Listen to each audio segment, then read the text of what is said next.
Viewers, अगर आपको मेरी वीडियो अच्छी लगती है तो लाइक और शेयर करना और हाँ, कमेंट्स के थ्रू जरूर बताना और ऐसे ही लेटेस्ट वीडियो देखने के लिए इस चैनल को सब्सक्राइब भी कर दें। वीक के स्टार्ट में दिखाया जाएगा कुछ लोग मिस्टर जॉ के पीछे होते हैं और जॉ भाग रहा होता है। जहाँ एक रूम खुला होता है होटल का, तो वो उसके अंदर घुस जाते हैं जहाँ वेडिंग डे किसी की होती है। और यहाँ पे जीजी जो हमारी फीमेल लीड है वो रेडी शेडी होके बेड पे होती है। तभी यहाँ पे उसकी आंखों में पट्टी होती है और कहती है क्या तुम ली हो। तो यहाँ पे जॉ से किस करता है, उसके साथ टाइम स्पेंड करता है। नेक्स्ट डे मॉर्निंग में वो जाने लगता है तो उसका पेंडेंट होता है जो वो उठा लेता है और जल्दीबाजी में वहाँ से निकल जाता है।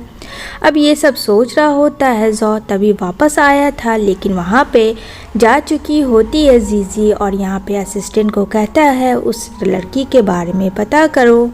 नाइट स्पेंड करने वाली लड़की कौन थी। दूसरी तरफ कार्ड दिखाया जाएगा जहाँ मोमोज चाउमीन सारे होते हैं और वो कस्टमर को सर्व करती है। जहाँ एक कस्टमर करता है थैंक यू एंड बहुत हो गया, अब मैं चलता हूँ, मैंने खा लिया। तभी एक बूढ़ा गरीब आदमी उसको देख के काफ़ी भूख लगी थी। जहाँ मोमो ये सब देखती है तभी यहाँ पे जीजी रोक देती है कि रुको, ये झूठा खाना मत खाओ। जहाँ पे आदमी डर जाता है और वो उसके हाथ से वो बॉल छीन लेती है। वो आदमी कहता है माफ़ करना, मैं जा रहा हूँ क्योंकि मेरे पास पैसे नहीं है। तभी जीजी उसे रोकती है तो वो बूढ़ा आदमी कहता है तुमने तो मुझे अभी डरा दिया था, लेकिन ये सब क्या है। यहाँ पे वो फ्रेश पीस ला के देती है और कहती है मैं किसी झूठे कस्टमर का नहीं दे सकती हूँ, भले ही आप पुअर क्यों ना हो। और वो उसको देती है खाने के लिए जहाँ वो मज़े से खाता। मोमो कहती है ग्रैंडपा आज के बाद से झूठे का कभी भी खाना मत खाना, चाहे तुम पुअर क्यों ना हो। यहाँ पे वो हंसता है और यहाँ पे मोमो ग्रैंडपा को बाय बाय बोलती है। जहाँ पे वो आदमी भी काफ़ी खुश था इन दोनों से मिलके। वो उसे टिश्यू पेपर देती है अपना मुंह पोंछने के लिए, जहाँ पे उसमें बहुत सारे पैसे होते और कहते हैं वो बूढ़ा आदमी अरे रुको ये तुम्हारे पैसे, लेकिन तब तक वो दोनों जा चुकी थी। दूसरी सीन में मिस्टर जॉ आते हैं जो अपने ग्रैंडपा को ढूंढते और कहते हैं ग्रैंडपा आप सड़क के किनारों के पास क्या करें, अगर अभी आपको कुछ हो जाता तो। तुम कौन हो, तुम मेरे ग्रैंडसन हो, मुझे ऐसा नहीं लगता।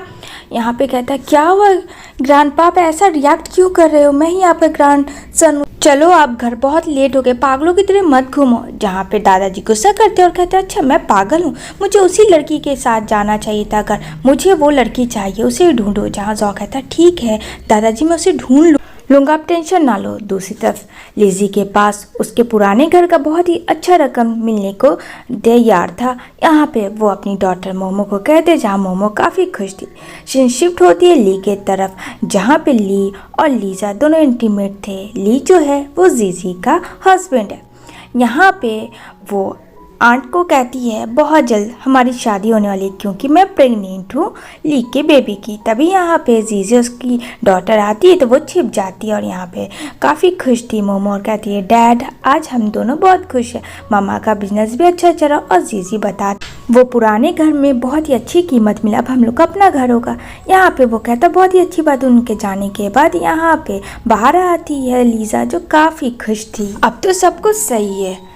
दूसरी तरफ देखने को मिलेगा जहाँ जीजी और मोमो सोई होती है तो जीजी नींद में एक ड्रीम देखती है जहाँ उसे बेबी हो रहा है। और यहाँ कहते हैं इसे तो 4 बेबी है, लेकिन 3 बेबी को जो नर्स होती है वो गायब कर देती है। जीजी कहती मेरे बच्चे को कहाँ लेके जा रहे हैं और वो उठ जाती है। जहाँ जीजी की आँख खुल जाती है और डर जाती है कि बार बार वो ड्रीम क्यों देखती है, आखिर इसका क्या मतलब है उसके पास से, उसे समझ नहीं आता है। सीन शिफ्ट होती है जॉ के तरफ और यहाँ पे वो बोलता है क्या वो पता चला उस कार्ड वाली लड़की का। जहाँ कहता हाँ बॉस पता तो चल गया। तभी यहाँ पे वो पेंडेंट उठाता है और कहता है ये लड़की। जहाँ कहता है बॉस ये 7 साल हो चुके हैं, आप ड्रग्स में थे, आपको तो याद भी नहीं है, छोड़ो इन सब चीज़ों को।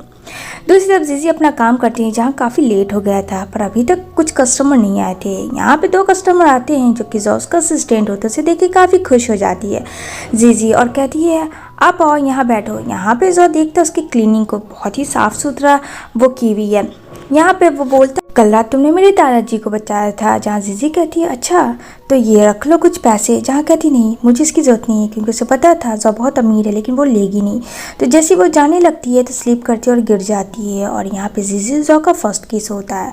मोमो कहती है मामा, वो दौड़ के जाती है लेकिन उसका असिस्टेंट बोलता नहीं बेटा ये सब तुम नहीं देखो, ये सब गंदी बात है, मॉम एंड डैड के बीच जोड़ा होने दो। तभी यहाँ पे जॉ है जीजी के नेक के पास, वो मार्क देखता है जो कि उस दिन फर्स्ट नाइट के पास उसने देखा था। यहाँ पे वो उसको उठाता और कहता तुम्हें चोट तो नहीं लगी ना। जीजी कहती नहीं मैं ठीक हूँ। जॉ कहते ये पैसे रख लो लेकिन जीजी मना कर देती है। तभी मोमो आके जीजी कहती मामा तुम ठीक तो हो। यहाँ पे उसको देखकर ऐसा लगता है कि क्यों नया इस लड़की से वो पहले मिला है। जहाँ जॉ कहता बेटा तुम कितने साल की हो। तो यहाँ पे मोमो कहती है मैं 6 साल की हूँ, लेकिन जीजी कहती नहीं ये झूठ बोल रही है, 8 साल की है। जो बोलता है ये झूठ क्यों बोल रही है, पता करो। उसके बाल लेके और डीएनए टेस्ट रिपोर्ट के लिए। जहाँ उसका असिस्टेंट एक बाल तोड़ लेता है और कहता है तरफ से गिफ्ट है। जहाँ कहती है थैंक्स अंकल बट ये गिफ्ट मैं नहीं ले सकती हूँ। दूसरी तरफ ली और उसकी मॉम दोनों मिलके घर का प्लानिंग कर रहे होते हैं, फर्नीचर्स के बारे में, उसके इंटीरियर के बारे में। जहाँ पे जीजी कहती क्या बात चल रही है। यहाँ पे ली कहता जो न्यू घर खरीदूंगा ना बस उसी के बारे में। जीजी कहती है हाँ मैं बहुत खुश है, ये पैसे मैंने सीख ली तो सेव किए थे ताकि एक दिन हम लोग इन किराए के घर से छुटकारा लेके अपने घर में शिफ्ट और एक हैप्पी फैमिली रहे। शिफ्ट होती है जॉ की तरफ, जहाँ रिपोर्ट आता है और जीजी के बारे में पता चलता है कि वो 27 साल की है। लेकिन बॉस आपको एक चीज़ पता है टाइमिंग सेम है, लेकिन वो लड़की कभी भी गई नहीं है होटल। 7 साल हो चुके इन बातों को, हो सकता है एक कॉन्सिडेंट हो।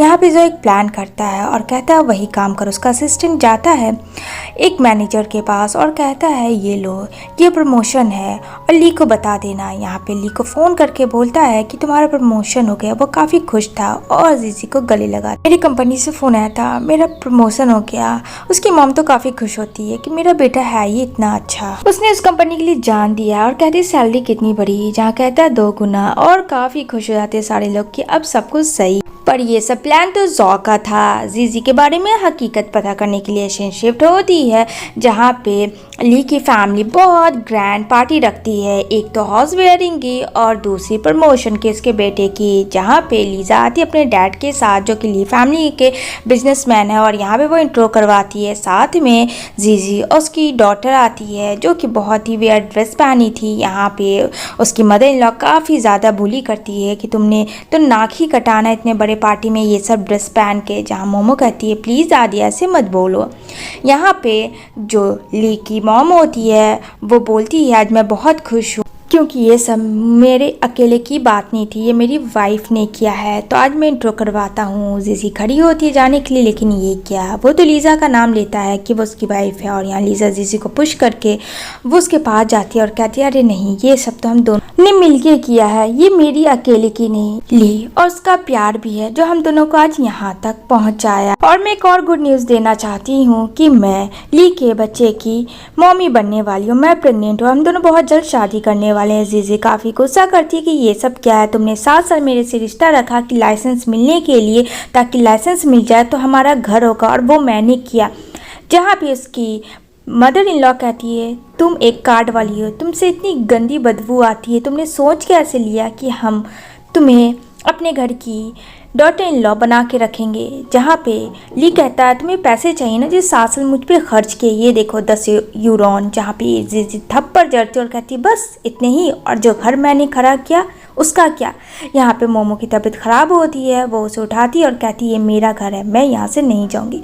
जहाँ ली दिखाता है कि तुम्हारा घर नहीं है, आँख खोल के देखो ये घर अब मेरे नाम का है जो तुमने खुद किया। जहाँ जीजी कहते तुमने मेरे साथ चीट किया है इन 7 सालों तक, मैं तुम्हें छोड़ूंगी नहीं। और वो उसे मारने लगती है। ऐसे में आकर तभी यहाँ पे वो उसको इतनी मारती है, लेकिन उसकी मॉम से बर्दाश्त नहीं होता है। जहाँ कहता है अली मैंने सोचा था मैं तुम्हें इस घर में रखूंगा, पर अब धक्के मार के तुम्हें निकालूंगी। किसी की मदर इन लॉ मेरी बेटी को मारी, हाउ डेयर यू, वो उसे मारती है। और यहाँ पे वो मोमो को लेके पैर रखता और कहता है तुम्हारी जान इस पर अटकती ना, मैं इसे मारता हूँ। जहाँ पे जीजी कहती मेरी बेबी को छोड़ दो प्लीज़।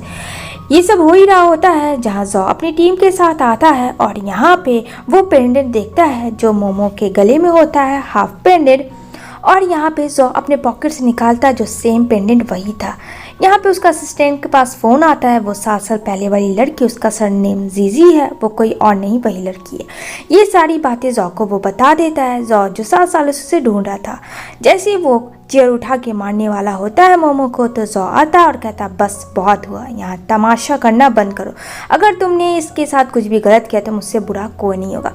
यहाँ पे लीजा, उसकी मॉम, सब लोग ब्लेम करते हो, यानी कि तुम दोनों का अफेयर चल रहा है। तभी तो मैं कहूँ ये कार्ड लगाने के बहाने करती क्या है। जहाँ मोमो कहती है मम्मा तुम ठीक तो हो। यहाँ पे बोलता है ली तुम्हें पता नहीं मैं कौन हूँ, मैं एक्स कंपनी का मैनेजर। जॉ कहता है शायद तुम्हें पता नहीं कि मैं कौन हूँ। वो लेके जीजी को जाने लगता और कहता अगर इन लोगों ने कुछ भी गलत किया तो यहीं पे इनके हाथ पैर तोड़ दो।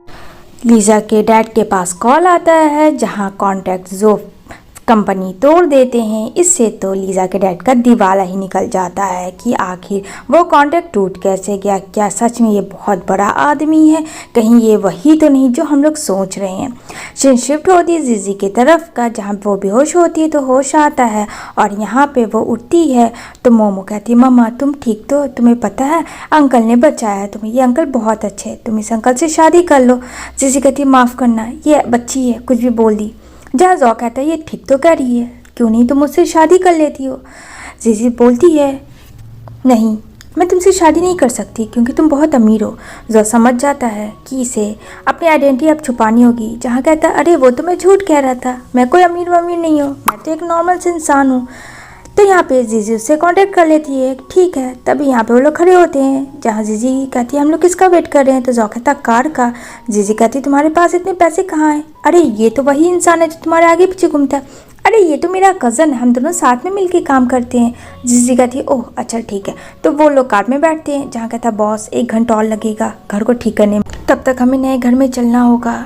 जहाँ पे बोलती है जीजी हम लोग कहाँ जा रहे हैं। जॉ कहता बस घर जो अभी अभी रेंट पे लिया है। क्यों मैं सही कह रहा हूँ ना। उसका असिस्टेंट कहता हाँ जॉ सही है। जैसे ही जीजी इतने बड़े घर को देखती तो कहती इतना बड़ा घर। तो उसका असिस्टेंट कहता अरे हम लोग बहुत बड़े कंपनी में काम करते तो उन्होंने दी।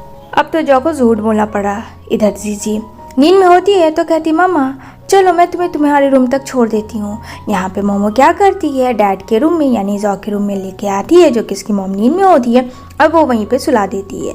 यहाँ पे मोमो देखती है मामा उसकी सो गए और यहाँ पे वो 9-11 हो जाती है मॉम डैड को अकेला छोड़ के और कहती है हर बच्चे को मेरे से स्मार्ट होना चाहिए जो मॉम डैड को अकेला छोड़ दे। जीजी जॉ के चेस्ट पे पुश करती है जहाँ जॉ कहता मुझे सोने दो। यहाँ पे आँख खोलती है और चिल्लाती कि तुम मेरे रूम में क्या कर रहे हो। जॉ कहता तुम मेरे रूम में हो ना कि मैं तुम्हारे रूम में आया हूँ। यहाँ पे जॉ जीजी को कहता अब आ ही गई हो तो चलो साथ सो जाते हैं। जीजी को शर्म आती है तो वो उसे किस करता है और यहाँ पे वो दोनों एक दूसरे के साथ होते हैं। यहाँ पे जीजी चली जाती है। जॉ सोचता है 7 साल मैंने तुम्हारा वेट किया है बहुत मुश्किल से। एंड उसको एक प्रोजेक्ट का मीटिंग आता है उसके होटल में जहाँ वो चला जाता है। वहीं मॉर्निंग में जीजी भी आती है काम करने के लिए एज ए वेटर। ये बात दोनों में से किसी को नहीं पता था। जैसे ही वो जाती है सर्व करने के लिए तो देखती है जॉ यहाँ क्या करे इतनी अमीरों आदमियों के बीच बैठ के। जॉ भी देख के डर से हालत ख़राब हो जाता है। वाइफ से कौन नहीं डरता। यहाँ पे वो जीजी को बाहर लेके जाता और कहता अरे इस तरीके से मत बोलो, वो लोग इम्पोर्टेड है, लोग इतना कह रहे थे तो मैंने बहुत महंगी वाइन मंगा लिया। जहाँ पे जीजी कहती है ऐसा नहीं होगा। वो जाती और कहती है ये मेरा हस्बैंड है, चलो पैसे निकालो, तुम्हारी हिम्मत कैसे हुई इतने महंगे विम मंगाने की। जहाँ पे उसका असिस्टेंट कहता माफ़ करना वो फैमिली प्रॉब्लम है। कहते हैं उन लोग कोई बात नहीं। दूसरी तरफ जीजी कहती है मुझे यहाँ काम नहीं करना और मेरे हस्बैंड भी यहाँ आप कोई काम नहीं करेंगे। जहाँ उसका असिस्टेंट कहती है ये तो उन्हीं का होटल है, ये सब चल के आ रहा है। दूसरी तरफ जीजी डिज़ाइन देखती है जहाँ सोचती है वहाँ काम करे। तो एक जगह इंटरव्यू होता है, वो मार्केट कर रही होती है तो उसके पास कॉल आता है जहाँ पे वो फ़िश लेती है और फिश लेके आती है डायरेक्ट अपॉइंटमेंट के लिए, इंटरव्यू के लिए। जैसे ही अंदर जाती है तो सामने उसकी इंट्रो लीजा से होती है। लीजा को देख के कहती तुम यहाँ क्या कर रही हो। ये बात तो मुझे तुमसे पूछनी चाहिए, मैं तो यहाँ की ऑनर हूँ, पर तुम ये तुम्हारा डिज़ाइन बकवास। वो उसे फेंक देती है। यहाँ तो बस लीजा को मौका मिला था जीजी को सताने का। यहाँ पे जीजी कहती है छोड़ो मुझे यहाँ काम नहीं करनी। इन दोनों के बीच में फिर 36 का आंकड़ा हो जाता है जहाँ कॉल आता है जॉ को कि यहाँ पे जीजी और लीजा के बीच मारपीट हुई है। वो सीधा हॉस्पिटल दौड़ता है। यहाँ 3 नन्हे मुन्ने बच्चे को दिखाया जाता है जो कि आए हुए होते हैं बाहर से और कहता है अरे भाई पहाड़ की दुनिया और इस शहर की दुनिया कितने में फ़र्क है, उसके पास उसके मॉम एंड डैड का फ़ोटो होता है जो उन दोनों को मिलाना, उनके साथ रहना। पास्ट में देखने को मिलेगा मास्टर जी जो थे वो नदी के पास जाते हैं जहाँ 3 बच्चे मिलते हैं। वो 3 बच्चे जीजी और जॉ के होते हैं जो कि उन्होंने पाल पोस के बड़ा किया था। अब यहाँ पे आता है जॉ, जहाँ जीजी को बोलता है तुम ठीक तो हो ना, तो कहती है हाँ मैं ठीक हूँ, पर तुम्हें कैसे पता चला। यहाँ पे लीजा भी काफ़ी अनाप शनाप बढ़ती है, लेकिन जॉ कहते एकदम चुप रहो, और वो वहाँ से लेके चला जाता है। मोमन ने देखा था अपने डैड को कि बड़े से कार के साथ आया था, लेकिन यहाँ पे जॉ झूठ बोल देता है कि टैक्सी नहीं आया। तो कहती है जीजी कोई बात नहीं, वो बस पे जाती है लेके। तभी यहाँ पे बोबो गाड़ी रोकता है बस, तो यहाँ पे बस वाला बोलता है तुम अंदर नहीं आ सकते जब तक तुम पैसे नहीं दोगे। अब तो उन लोगों के पास कोई पैसे नहीं होते, लेकिन जीजी कहती है अच्छा मैं पैसे दे देती इन लोगों के, और वो तीनों बच्चे के पैसे दे दिए। तीनों बच्चे मॉम मॉम कहते हैं। जीजी तो एकदम डर जाती है, कौन है और इतने सारे बच्चे मेरे नहीं हो सकते। जहाँ मोमा कहती है हटो ये मेरी मामा है, जहाँ पे तीनों भाई कहते हैं पर ये मेरी भी मॉम एंड डैड है, तुम मेरी छोटी सिस्टर हो। ओह ये बात तो भाई हम लोगों को पता ही नहीं था। यहाँ पे जॉ कहता है लगता है इन बच्चों को सदमा लगा, इसके मॉम डैड ने छोड़ दिया। वो बस पे उन बच्चों को छोड़ देते हैं और यहाँ पे वो लोग वहाँ से निकल जाते हैं। जहाँ जीजी कहती है मुझे अभी तक जॉब नहीं मिली। जॉ कहता कोई बात नहीं हो जाएगा। तभी यहाँ पे मोमो का एडमिशन के लिए वो लोग बहुत अच्छे स्कूल आते हैं, लेकिन टीचर पूछती है क्या करती हो तुम लोग। जहाँ जीजी कहती है मैं डिज़ाइनर और मेरे हस्बैंड घर का काम करती है। बात सुन के उसे काफ़ी हंसी आती है और एक अमीर ज़ादी आती है और यहाँ पे मोमो को पुश कर देती है कि यहाँ सब स्कूल में मेरे बेटे पढ़ेंगे, तुम जैसे 2 कौड़ी के बच्चे नहीं। जहाँ पे जीजी को गुस्सा आता है और वो दोनों को इकट्ठा करती है मार के। यहाँ पे तीनों बच्चे देखते हैं मॉम को, ओ माय गॉड मॉम तो हमारी काफ़ी ज़्यादा कूल निकली। दूसरी तरफ वो मोटू बच्चा मोमो को परेशान करते हैं, जहाँ जीजी बचाने जाती है लेकिन वो दोनों से पकड़ लेते। लेकिन 3 भाई जो थे वो लोग कुंफू करते हैं और उसका अकल ठिकाने आते हैं और कहते हैं अगर मेरी सिस्टर को तुमने परेशान किया तो मुझसे बुरा कोई नहीं होगा। ये सब चीज़ जॉ को ही पता चलता है। जॉ वहाँ के प्रिंसिपल से मिल ही रहा था कि उसके साथ प्रिंसिपल भी आ जाते हैं। यहाँ पे जीजी सोचती ये है कौन आखिर, और प्रिंसिपल इनकी बात क्यों मान रहा है। जॉ तो एक मामूली से इंसान है। यहाँ पे जॉ थप्पड़ जड़ देता और कहता है दोबारा अगर मेरे बच्चे पे इस तरीके से बुली करने की कोशिश की ना तो मुझसे बुरा कोई नहीं होगा। स्कूल है, यहाँ हर तरह के बच्चे पढ़ सकते हैं। जीजी बोलती तुम आखिर हो कौन। जॉ कहता कोई नहीं, बस मैं तुम्हारा हस्बैंड हूँ बस, और कुछ नहीं। तभी यहाँ पे तीनों बच्चे और बाहर सब मिल जाते हैं, जहाँ बोलती है मोमो प्लीज डैड मॉम भाई को साथ में लेकर चलो प्लीज। जहाँ पे उसके मॉम डैड मान जाते हैं कि हाँ ठीक है चलो। वो लोग घर लेके आते हैं जहाँ सबको नहा धुआ करती है जीजी। अब पे बोलता है बोबो मुझे शर्म आ रही मामा, तो जीजी कहती मामा से कैसे शर्म, और सबको रेडी शेडी करके नाइट के लिए तैयार करती है सोने के लिए। तभी जॉ कहता है क्या आज तुम मेरे साथ सोओगी, तो कहती है बस चुप करो बच्चे बहुत सारे, क्या तुम्हें दिखता नहीं। तभी यहाँ पे कॉल आता है जॉ को कि मैं वापस आ चुकी हूँ, और इसकी एंट्री होती है लिली की, जो लिली कहती है अब मैं तुम्हें छोड़ के कभी नहीं जाऊंगी जॉ। दूसरी तरफ जीजी उठती है तो फ्लैशबैक में याद आता कि जॉ ने कितने आराम से जीजी को रूम में सुला दिया था और वो बाहर सो गया था।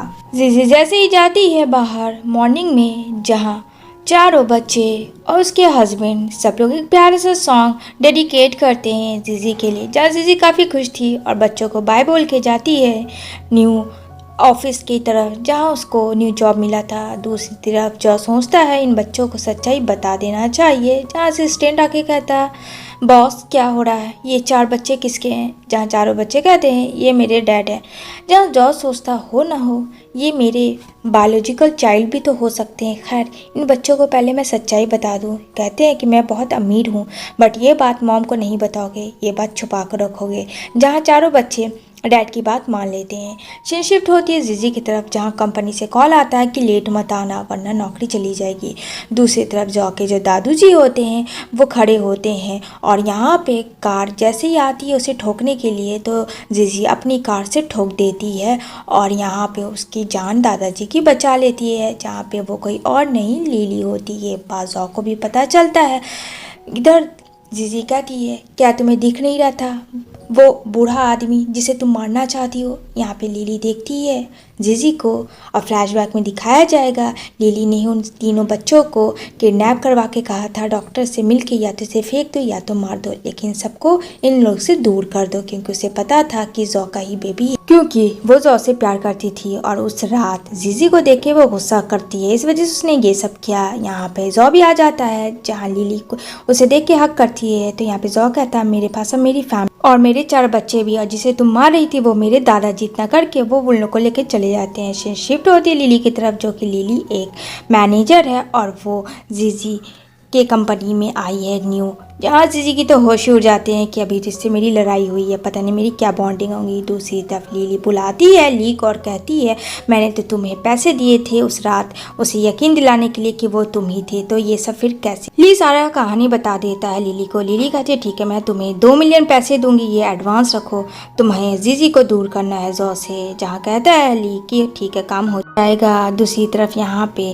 ली माफ़ी मांगती है जीजी से और कहती है चलो ये प्रोजेक्ट कंपनी में मैं तुम्हें प्रोजेक्ट देती हूँ इतना बड़ा, जो कि मुझे पता है तुम्हारे घर में ये सब चीज़ होगा। अब तो यहाँ पे जीजी के पास उसके घर में हिस्ट्रिकल चीज़ कुछ भी नहीं होता।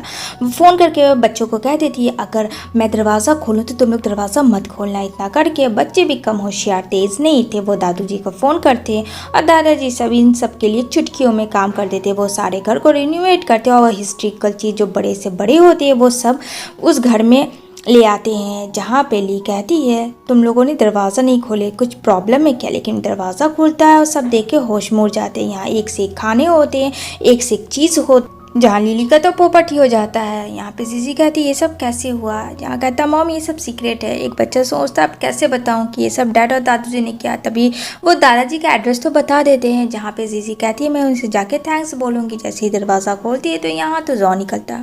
यहाँ कहती तुम इतने बड़े आलिशान मकान में क्या कर रहे हो? अब यहाँ पे जौ कहता ओह मैं यहाँ दादाजी के साथ आया हूँ काम करने, यहाँ के मालिक बाहर गए हैं। क्यों दादाजी हाँ, अब वो क्या करे, अपने ही ग्रैंडसन की बात मान लेते हैं।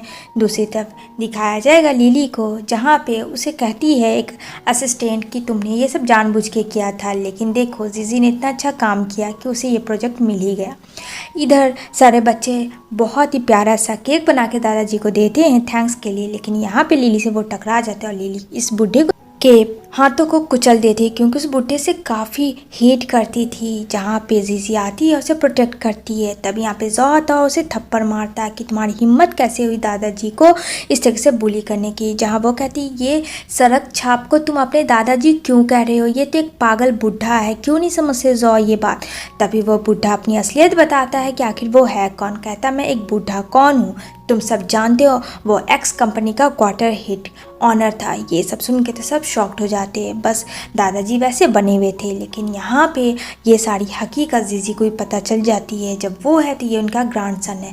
यहाँ पे वो बोलते तुमने मुझसे झूठ क्यों बोला? कहता मैं तुम्हें सब सच बताऊंगा। और दूसरी तरफ से बोलते कि यहाँ से लेके चले जाओ। लिली को लोग पकड़ा देते हैं। यहाँ पे कहती है मुझे तुमसे कोई बात नहीं करनी। जहाँ जौ कहता है तुम्हें अमीर आदमी पसंद नहीं थे इसलिए मुझे गरीब बनना पड़ा और मैंने तुमसे शादी की। दूसरी तरफ दादाजी बोलते हैं चलो ये मिल्क पियो ताकत होगा और इन सब चीज़ों को अब छोड़ो, अब सब कुछ सही है। दादाजी मुस्कुराते, ऐसा लगता था कि उस मिल्क में कुछ है। यहाँ पे जौ कहता है मुझे सब कुछ पहले बता देना चाहिए था, मैंने सोचा भी, लेकिन बार बार मैं तुम्हें खोने के डर से चुप था। दूसरी तरफ जीजी आती है और कहती है कुछ मत बोलो और वो जौ को किस करती है। जौ कहता है क्या हुआ तुम ठीक तो हो ना? यहाँ तो तुम मुझसे दूर भाग रही थी, लेकिन यहाँ पे जीजी जौ के साथ हो जाती है और वो दोनों एक दूसरे से इंटीमेट होते हैं। नेक्स्ट डे मॉर्निंग वही पेंडेंट मिलता है जो समझ जाती है कि उस रात कोई और नहीं बल्कि जौ था। उसे पहले से पता था लेकिन उसने ये सब छुपाया। दूसरी तरफ मोमो को उसकी जो दादी है स्टेप वो किडनैप कर लेती है। ये बात बच्चों को पता चलती है, वो लोग को डैड को बताते हैं। यहाँ पे जीजी की तो हालत ही ख़राब थी। यहाँ पे जौ कहता डोंट वरी मैं हूँ ना, मैं कुछ भी नहीं होने दूंगी अपने बच्चे को। यहाँ पे वो लोग कार से लेके भाग ही रहे होते हैं, जहाँ पे जौ का भी कार आ और वो कहता है कि तुम ये सब क्यों कर रही हो आखिर। और यहाँ पे जीजी कहती ली ये तो तुम्हारी बेटी है ना? यहाँ पे कहता नहीं ये मेरी कोई बेटी नहीं है, वो तो बस मैं तुम्हें झूठ बोला था।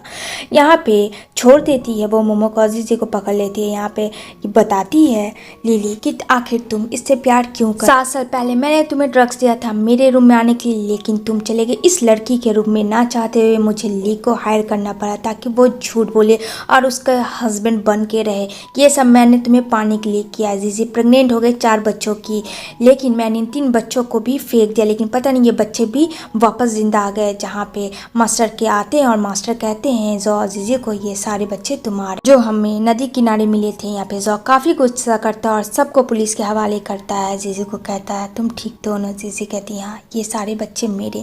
और अगेन वो प्रेग्नेंट होती है। ये न्यूज़ वो दादू जी को कहती है। दादू जी कहते हैं होए, ये इतने सारे बच्चे मैं कैसे अकेले पालूंगा। लेकिन वो लोग काफ़ी हंसते हैं कि काफ़ी खुश थे कि एक और नन्हा मुन्ना मेहमान आ रहा है। लोग काफ़ी खुश थे, सब ठीक था। और इसी के साथ इस मूवी की हैप्पी एंडिंग होती है। Thanks for watching.